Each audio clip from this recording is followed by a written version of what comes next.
Two best growth stocks to buy in the stock market right now with massive upside potential. This one I'm going to discuss in the video. I haven't done this one in a while. I'm going to discuss two stocks. The first one I own in my portfolio and I shared it before. I'm going to talk about it again. And I believe it's presenting an amazing buying opportunity. Although it doesn't seem obvious in the moment, but they always seem obvious in hindsight when we look back and say, oh, that was an overreaction. The stock was a good buying opportunity. The second one is a stock that I would like to own, but I don't own it yet, and I sold put options on it.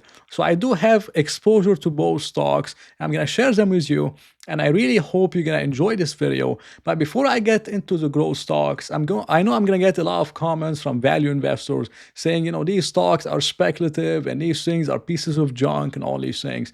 And the truth is, you're right. Most growth companies are trash. I mean, they're speculative, and they earned a bad reputation from 2022 because a lot of people, they had 100% of their portfolio in growth companies, 20, 30% was in one or two stocks. And there was a lot of exposure. And Cathie Wood ARK ETF started going down. So they earned a bad reputation. And a lot of people said, I'm never touching growth stocks again. And I believe that was a wrong lesson because I've been in and out of growth stocks for years. And I do have them right now. And I'm going to continue to buy growth stocks forever. Why? Because I have a different approach. And my approach is, yes, they are extremely speculative. So for this reason, I'm going to keep them a small percentage of my portfolio. When I keep them a small percentage of my portfolio, I have an asymmetrical payoff, meaning my loss is limited. Let's say it's 2% of my portfolio. If it goes to zero, which is unlikely, I'm going to lose 2% of my portfolio. But if I'm right and the stock goes up 10, 20, 30, 40 times, and it does pay off, the payoff is unlimited. My upside is unlimited, but my downside is limited. And that's how I think about the growth stocks. Now, the first stock that I own in my portfolio, I'm going to talk about it again, is Hims & Hers Health. My cost basis is $687, and I'm planning to hold it for the very long term. The stock is down over 20% over the last months. And this was kind of an unknown stock. But very recently, it got hyped up a lot, especially when I was trading at $20 per share. People were hyping it up on Twitter, and they were saying how Hims is the best buying opportunity here and how Hims is a 100x investment. And I'm not someone that likes to hype stocks anyway. Even though I own the stock, I posted this tweet and I said Hims is overvalued, even though I own it, even though it's my stock and I want it to go up. But I'm just more of a realistic person. And I said Hims was overvalued, and that was in June 23rd. And back then, the stock was trading around, somewhere like $22, $21. And I said my fair value is $15 to $17 per share max. And I got a lot of, angry comments saying, like I'm underweight and I'm regretting it. Also, Hims was like 6% of my portfolio, but it did play out. Now Hims is trading at $14.73. And I believe it's now presenting an amazing buying opportunity. And I'm going to tell you why. All right. Now, the main reason why the stock went up so much from the first place, over 120%, it was up year to date. The main reason is because of the GLP-1 injections, and they started providing them. The stock shot up 27% in one day when the news broke out about the GLP-1 injections. And I'm going to do my best to explain it.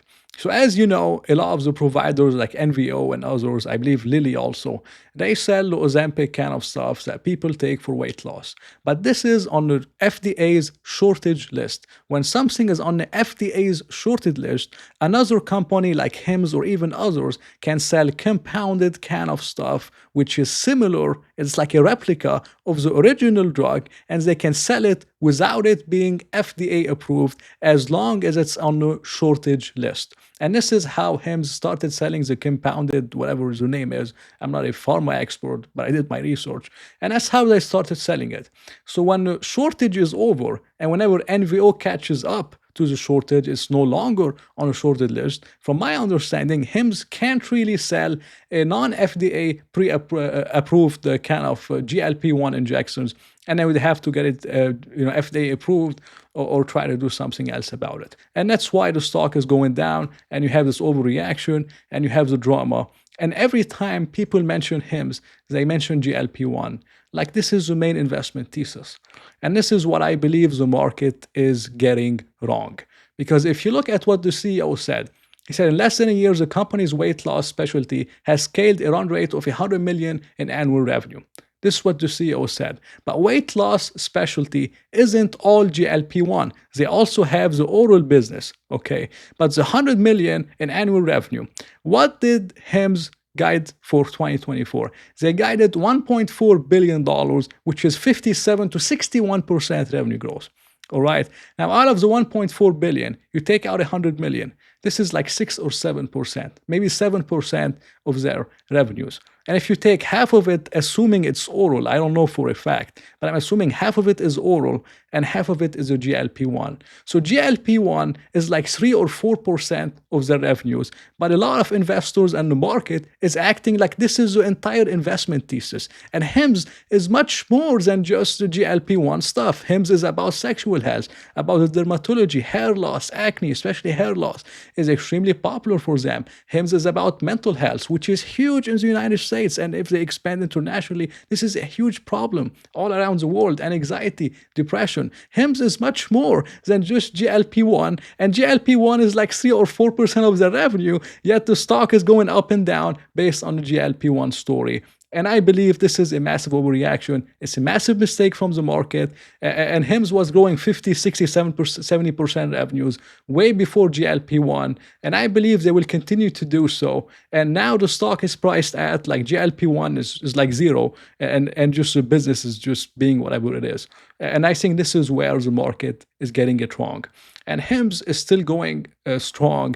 They grew revenues 52% year on year, and they just launched it in Q2. So it doesn't really include the GLP-1 stuff. 52% year on year without the GLP-1 kind of stuff. Free cash flow grew 377%. Subscribers, they grew 43% year on year, and monthly online revenue per average subscriber is 8%. And this is the main investment thesis with Hims, is that Hims has many different stuff. So if they have someone that's taking the hair loss subscription, maybe they can cross-sell them the depression or mental health kind of subscription, because sometimes they go together. Or maybe even they can cross-sell them the weight loss subscription, and they can do that with only spending advertising pretty much one time. So they don't have to advertise 3 times for that one customer. They only advertise one time, and they retain them by cross-selling them a lot of products. And this is how margin expand over time. The company still has an amazing balance sheet, around 230 million, I believe, total cash and short-term investment, and they have no long-term debt other than some deferred liabilities and lease liabilities, which is pretty much nothing. But if you look at where the company is trading at, it's trading at 22 times earnings. I just showed you the company is growing 57%. They're guiding 61% growth for this year. And the company always pretty much beats on guidance. I mean, if you look at the last quarters, they only one time they missed guidance, and it was by like very tiny, and it was mainly estimates, not even guidance, because the CEO is very conservative. He always leaves the margin of safety, and every quarter pretty much he raises guidance. That's how it's been over the last 2 years. That's how it was in 2022. All the growth stocks were getting killed, and Hims was recovering rapidly because the CEO, he just kept raising guidance, and he delivered on all those numbers, and he's doing an amazing job, in my opinion. So 22 times earnings for such growth is dirt cheap for Hims. And you have to know something, which is mainly the stock-based compensation. And stock-based compensation, is very high for Hims. And if you look at it as a percentage of cash from operations, it's been very high. But as of recently, cash from operations has skyrocketed, and it's likely going to continue to improve over the long term. And eventually, stock-based compensation over time will make up a less percentage of free cash flow, just like what happened with Palantir. Palantir's stock-based compensation is improving, and stock-based compensation for Hims will ultimately improve. So if you adjust it for stock-based compensation, the company isn't really trading at 24 times earnings, trading like 50, 52 times earnings, I believe. If you look at earnings per share, it's like 42 cents it should be, and the normalized is 81 cents. So 42 cents, I believe that's like 35 or 36 times earnings. I could put up the number on the screen. But it's still, even that, with such growth, which I believe is sustainable, it's extremely undervalued. And if you look at the analyst estimates, the company used to grow 100%. And this year they had around 25% for Hims. And then they adjusted it to 60%. Next year is 36%. And I wouldn't be surprised if it ends up being a little bit higher, because of what the company is doing. And then you have 20, 25%. So no matter how you put it in, with such valuation and such balance sheet, I think Hims and Hers Health is a good buying opportunity at this price. And yes, the stock is speculative. And yes, Amazon can take market share. And yes, other providers can do the same. But I think the market is so huge that there's place for a lot of different competitors, over 100 million in mental health, 80 million in dermatology, and 80 million in sexual health. And I think there's a place for everyone. And that's my thesis on Hims and Hers Health. And I think it's presenting an amazing opportunity with massive, massive upside over the very long term. And that's my thesis on it. The second one, which I don't own yet, and I would like to own at the right price, and I did sell some put options on it because the premium is amazing. And this stock is Celsius Holdings, ticker symbol CELH. The stock is down over 52% over the last 6 months. And we mainly had, you could say, a caffeine bubble or an energy drink bubble because Monster Energy or Monster Beverages has also declined a lot. I believe like 30 or 35%. Celsius also declined. And we had a peak in all that stuff in 2023. And now it's getting back to normal. Over the last year, now it's down 41%. But over the last 5 years, the stock is still up so much. It's up like 2,675%. One of the best performers of the century, I would say, for Celsius Holdings. It's just done amazingly well for the company. And a lot of you are familiar with Celsius. They try to market those energy drinks, which they claim they're a little bit healthier, a little bit more, have some vitamins and green tea and all that stuff. And a lot of people like them. That's just the way it is. You have Red Bull, you have Monster, you have Celsius, you have a few more, but that's the main three. And Celsius was able to go from an unknown brand that people didn't know a few years ago to a national brand that a lot of people know. And they did very well, in my opinion. And the main thing with Celsius, the reason why it's going down, is because the growth has been decelerating. In terms of revenue growth in total, they only grew 23%. Even though, 23% might seem high, but they grew 23% on the quarter because the company used to grow 100% in revenues. And I think no one expected 100% to last forever. I mean, it was just unsustainable. And now the company is kind of readjusting its valuation for much lower growth. Now, what I'm really bullish on with the stock is international expansion. International revenues for CLH grew 30% this quarter, and the first half in total 36%. And the company has yet to expand internationally. It's still expanding. It just started in Canada in 2024, UK in April, Australia, New Zealand, and France. They all began in the second half of 2024. And the company was able to achieve massive success in the US despite the dominance of Monster and Red Bull. And they were able to get a pretty good market share. So I don't see why they cannot replicate this success in Europe. They are better capitalized than ever. They have a good balance sheet. They have a profitable business model. They don't really need to be backed up by some kind of a big company like Pepsi or whatever, even though it's amazing. But they don't need this backup because they have such good financials and such a good positions and brand recognition. So I don't see why they cannot replicate this success in Europe. And I think this is what the market is underappreciating, and it's pretty much saying the growth is dead, while I believe a lot of the growth will likely be driven in terms of international revenue growth. And if we look at where the stock is trading at right now, it's trading at 35 times earnings, which might seem expensive in the first place. When you look at it, 35 times earnings, oh my God, it's too expensive. But if you look at the growth, and this is the most uncertain part, that's why I say these stocks are speculative, because it's hard to determine the growth. And earnings per share used to grow 100% plus, but now earnings per share has been growing. If you could look at the last one, I could show you this little graph, that revenue did grow 23%. Net income grew 55%. Now, one of the reasons why it's EPS 65%, the reason why this has been happening is because the net income margin of Celsius has been increasing pretty much every single quarter, and it's still much lower than the net income margin of Monster Beverages. So over time, Celsius EPS will grow faster than its revenues. Now, looking at 35 times earnings, the company in terms of EPS is expected to grow 32% this year, 27% next year, 32% the year after, sector 37% or 38% in 2027. 2028 is not accurate, but because only one analyst is predicting this number, but over 10 analysts are predicting all the other numbers. So if we take this average, the growth went from like 150% in earnings per share.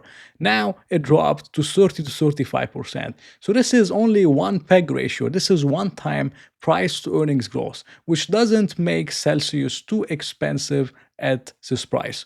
And in order to determine a fair value on the company, and again, it's very speculative because a lot of things could change, but I personally believe 32% EPS growth is sustainable because of international expansion, which is alone growing 37%, and it's only getting started. They're only starting to expand, and they have so much to go.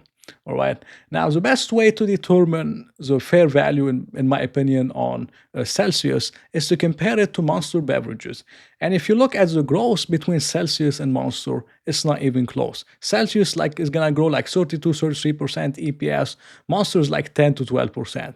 So it's growing triple what Monster is growing at. But Monster right now is trading at 26 times earnings, while Celsius is trading at 35 times earnings.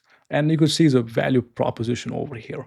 But in terms of the mean PE ratio over the last 5 years, Monster has traded around 32 times earnings, and it has much lower growth and it has much higher margins. So over the long term, assuming the growth for Celsius drops, let's say 50 or 75%, and the net income margins do increase, and it trades at the same multiple that Monster traded at the mean of around 32 times earnings, we can take this 274 and we time it by 32 times earnings. This is $87.68 per share, and we divide it by the current price of around $38 per share.